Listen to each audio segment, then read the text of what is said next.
안녕하세요. 상상설교 네 번째 시간입니다. 오늘은 온유한 자의 복이라는 제목으로 온라인 수요 성경 공부를 시작하겠습니다. 성경 말씀은 마태복음 5장 5절입니다. 온유한 자는 복이 있나니 그들이 땅을 기업으로 받을 것이미요. 온유하다라는 말은 쉽게 연약하다는 이미지로 느껴집니다. 그래서 현대인들에게는 어울리지 않는 말씀으로 일축되기 쉽습니다. 현대는 힘을 숭배하는 시대이기 때문입니다.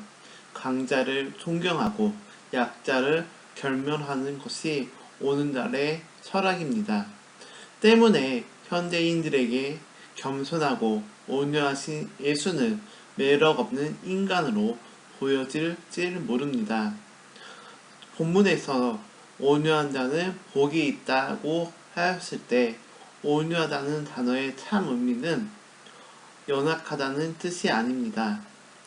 이 말은 본래 플라오스라는 말로서 하나의 힘이 잘 조절되어 그것이 인격에 나타나는 덕성을 가리킵니다. 예수님은 하나님의 아들 구세주로서 결코 약자가 아닙니다. 그런데 그는 스스로를 가리켜 나는 마음이 온유하고 겸손하다고 하셨습니다. 한마디로 온유라는 말은 정서가 잘 다스려져서 하나에 통합되고 조절된 인격의 특성을 말한 것입니다. 잠언 16장 32절에는 노하기를 더디한 자는 용사보다 낫고 자기의 마음을 다스리는 자는 성을 빼앗는 자보다 나으니라고 하셨으며 잠언 25장 28절에서는 자기의 마음을 제어하지 아니한 자는 성읍이 무너지고 성벽이 없는 것과 같으니라고 하셨습니다.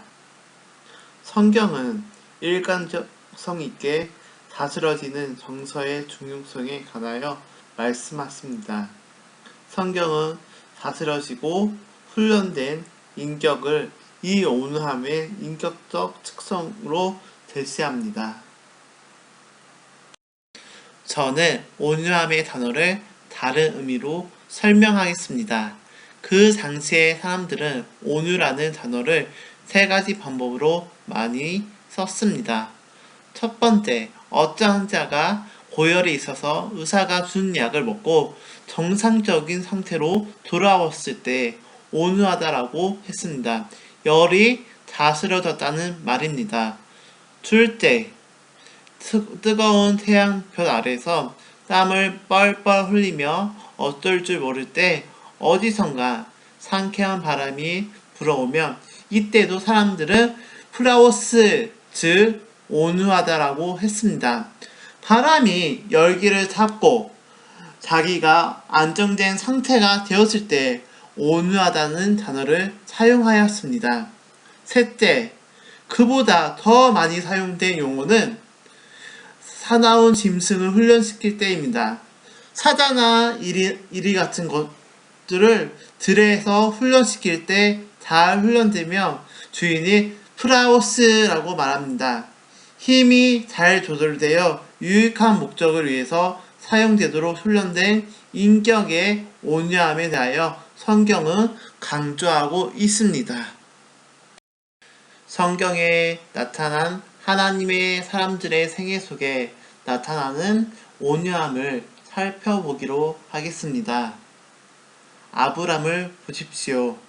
그는 하나님 말씀에 불순종하고 조카 롯을 데리고 갈대아 우르를 떠났습니다. 그런데 롯의 하인과 아브람의 하인들 사이에 갈등이 생겼습니다. 아브람은 롯과 갈라서야 할 입장임을 알았습니다. 그리하여 땅을 나누어 선택하는 데 있어서 롯을 보고 먼저 선택하라고 합니다. 당시의 상황에서 강자는 아브라함입니다. 그는 하나님의 친구요 종이었습니다. 집안 관계로도 아브람이 롯보다 어른입니다. 그리고 아브람은 힘을 가지고 있었습니다. 그런 그가 롯에게 먼저 선택권을 주었습니다. 아브람의 온유한 모습을 잘 나타내고 있습니다. 정당한 목적과 하나님의 뜻을 따라 그의 힘을 사용하였습니다. 이것이 바로 온유입니다. 아브람이 롯에게 먼저 선택하라고 하자 롯은 소돔과 고모라를 선택하였습니다. 그 땅은 불바다가 되었습니다. 아브람은 하나님께 맡겨서 선택하였습니다. 그런데 결국 축복은 아브람이 받았습니다. 온유한 자는 복이 있나니 그들이 땅을 기업으로 받을 것이미요. 요셉의 일을 생각해 봅시다. 요셉은 형제들에게 배신을 당했습니다. 애굽의 노예로 팔려와서 살만하다 생각하였을 때 보디발의 아내의 유혹을 받았으나 거절하자 여자의 무고한 호발로 옥살이를 하게 됩니다. 그러나 하나님께서 요셉을 긍휼히 여겨서 마침내 애굽에서 바로 왕을 제외하고 제일 높은 자리에 앉혔습니다. 요셉은 강자가 되었습니다. 그러나 자기를 몹살게 군 보디발의 아내에 관해서 침묵을 지켰습니다. 그리고 자기를 배신하여 죽음의 함정에 넘겨 주었던 형들이 팔레스타인에 기근이 들자 양식을 구하러 애굽 땅을 찾아왔습니다. 그들은 애굽의 총리가 요셉인 줄을 몰랐으나 요셉은 알았습니다. 요셉은 강자로 서 있습니다. 그렇지만 그는 모든 역사와 환경은 하나님의 주관 하에 이루어지는 사건임을 알고 있었습니다. 그리하여 그의 형제들을 원망하지 않고 그대로 받아준 요셉의 모습에서 온유함의 하나님의 사람을 발견할 수가 있습니다. 예수님은 어떠하였습니까? 로마 군인들이 십자가에 달린 예수님께 침을 뱉고 욕설을 퍼붓고 저주를 하였습니다. 만약 예수님이 원하기만 하면 자기를 못 받고 침을 뱉는 그 사람들을 혼내줄 능력이 있었습니다. 그러나 예수님은 그렇게 그의 힘을 사용하지 않았습니다. 십자가가 하나님의 뜻이고 그로 인하여 사람들이 구원될 수 있다면 그 십자가를 받아들이는 예수님이었습니다. 이러한 예수님을 가리켜서 이사야 선지자는 저가 곤욕을 당하여 괴로울 때에도 입을 열지 아니하였으며 라고 하였습니다. 사도 베드로는 욕을 받되 대신 욕하지 아니하시고 위협을 받되 위협하지 아니하시고 오직 공의로 모든 것을 판단하시는 하나님 앞에 부탁하셨습니다고 말하였습니다. 온유하신 분 예수님이십니다. 그러면 우리는 어떻게 이 온유함을 나타내야 할까요? 온유함이 나타나야 할 때 첫 번째, 억울한 환경 속에서 나타나야 합니다. 억울한 삶 속에 나타나는 온유한 인격이 진정한 온유입니다. 본문은 본래 시편 37편 11절을 인용한 것입니다. 그러나 온유한 자들은 땅을 차지하며 풍성한 화평으로 즐거워하리로다.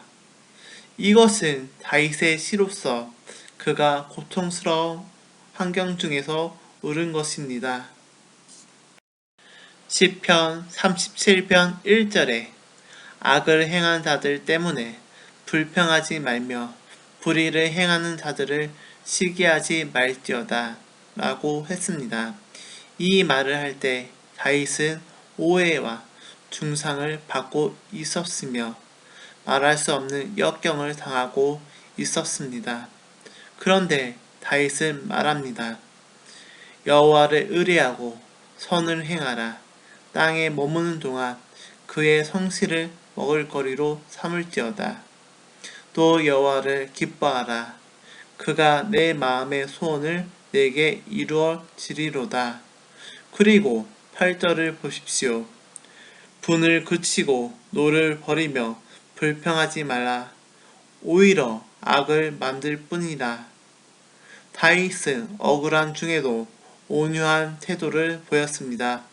이처럼 우리의 온유한 인격과 태도에는 우리가 억울한 일을 당할 때 그 상황 속에서 나타나야 합니다. 둘째, 말씀을 받는 태도가 온유해야 합니다. 야고보서 1장 19절 20절에 보면 내 사랑하는 형제들아 너희가 알지니 사람마다 듣기는 속히 하고 말하기는 더디하며 성내기도 더디하라. 사람이 성내는 것이 하나님의 의를 이루지 못함이라 라고 말씀하십니다. 성내는 것으로 하나님의 의를 이룬 역사가 없습니다. 그러므로 사람이 성내는 것으로 하나님의 의를 이루지 못한다고 했습니다. 이는 다음 절의 말씀을 강조하려는 것입니다.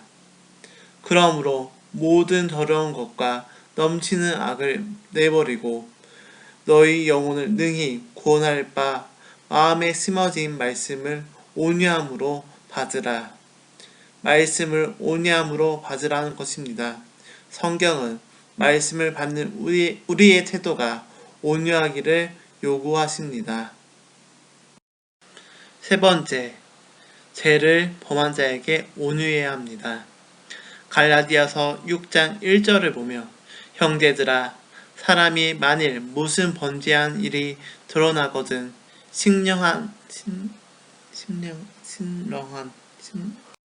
이 말의 초점은 회복입니다. 우리가 어떤 사람의 잘못을 보았을 때 그 영혼을 사랑하며 안타까이 여겨 그가 하나님과 올바른 관계를 맺을 수 있도록 도와주어야 합니다. 죄를 범한 형제에게 성도님들은 어떤 태도로 접근하고 계신지요? 그를 용서하고 치유하기를 원하십니까? 성경은 범죄한 사람과의 속에서도 온유함이 나타나야 한다고 가르칩니다. 어떤 사람은 자기의 손가락 하나 까딱하지 않고 명령만 합니다. 그리고 남이 잘못하며 큰 소리로 고발합니다. 주께서는 그가 온유하기를 바라십니다. 네 번째, 공동체의 하모니를 위해서 온유해야 합니다. 온유하지 못한 사람이 공동체에 들어오면 그 공동체가 깨어집니다. 바울은 교회 공동체의 생활 원리를 가르치면서 이렇게 말했습니다. 그러므로 주 안에서 갇힌 내가 너희를 권하노니 너희가 부르심을 받은 일에 합당하게 행하여 모든 겸손과 온유로 하고 오래 참음으로 사랑 가운데서 서로 용납하고 평안에 매는 줄로 성령이 하나 되게 하시는 것을 힘써 지키라. 하나가 되는 데에 제일 중요한 것은 온유한 태도입니다. 온유하지 못한 사람들의 발언, 태도, 인격으로 말미암아 우리의 개인과 가정 그리고 직장, 교회가 큰 상처를 받게 되고 하모니가 깨어집니다. 이런 사람이 있습니다. 남의 마음에 큰 상처를 입혀놓고 나는 뒤끝이 없어요 라고 말합니다. 또 어떤 사람은 나는 악살해요 라고 말합니다. 창세기 13장에서 아브람은 롯에게 이렇게 말합니다. 아브람이 롯에게 이르되 우리는 한 친족이라 나나 너나 내 목자나 너 목자나 서로 다투게 하지 말자. 얼마나 온유한 사람인지요. 다섯 번째, 우리를 반대하는 사람에게 온유해야 합니다. 우리는 우리를 반대하는 사람들을 어떻게 다룹니까? 디모데후서 2장 24절 25절을 보면 주의 종은 마땅히 다투지 아니하고 모든 사람에 대하여 온유하며 가르치기를 잘하며 참으며 거역하는 자는 온유함으로 훈계할지니 혹 하나님이 그들에게 회개함을 주사 진리를 알게 하실까 하며 라고 하셨습니다. 우리를 거스린 사람에게 오히려 온유하라는 것입니다. 성경은 모세를 이 지면에서 가장 온유한 자라고 말했습니다. 하나님께서 모세에게 온유하다고 말씀하셨을 때 사항이 민수기 12장에 있습니다. 모세가 장가를 들었는데 구스 여인을 그의 처로 받았습니다. 구스는 에디오피아로 아프리카 쪽입니다. 그리하여 그녀의 얼굴이 까맣습니다. 그러자 모세의 노이 미리암이 화를 냈습니다. 그녀는 여자가 없어서 까만 여자를 데리고 왔느냐면서 자기 올케를 비방하였습니다. 동시에 모세의 형 아론도 함께 비방하였습니다. 그때부터 흑백 인종의 편견의 역사는 시작되었습니다. 미리암과 아론의 반대와 비방 속에서 모세는 아무 소리하지 않고 침착하게 행동합니다. 그랬더니 하나님이 모세를 보시면서 온유하기가 지면의 모든 사람보다 뛰어나다고 하셨습니다. 그리고 가만히 있는 모세를 대신하여 그 문제를 하나님이 해결해 주십니다. 그때 하나님이 이런 심정으로 이렇게 말씀하셨을 것 같습니다. 미리암아, 너의 얼굴이 하얗게 그렇게 달렸니? 그리고 구스 여인 네 올케 까만 것이 너 보기에 그렇게 흉하냐? 그러면 내가 내 얼굴을 더 하얗게 해주마. 그리고 너의 얼굴에 꽃을 그려주마. 미리암 얼굴에 문둥병이 생겼습니다. 아주 드라마틱한 성경의 이야기입니다. 누가 우리를 거스린다고 대적할 필요는 없습니다. 우리를 반대하는 사람에게 온유함을 보여주어야 합니다. 그러면 어떻게 온유해질 수 있습니까? 하나님은 두 가지로 온유하게 하십니다. 첫 번째, 우리를 난처한 환경 속에 몰아넣고 훈련시킵니다. 천성적으로 온유하지 못한 모세에게 주변에 불균형을 모아 놓음으로 그의 인격을 만들어갑니다. 이스라엘 백성들이 모세에게 얼마나 불평을 많이 했습니까? 바울도 그렇습니다.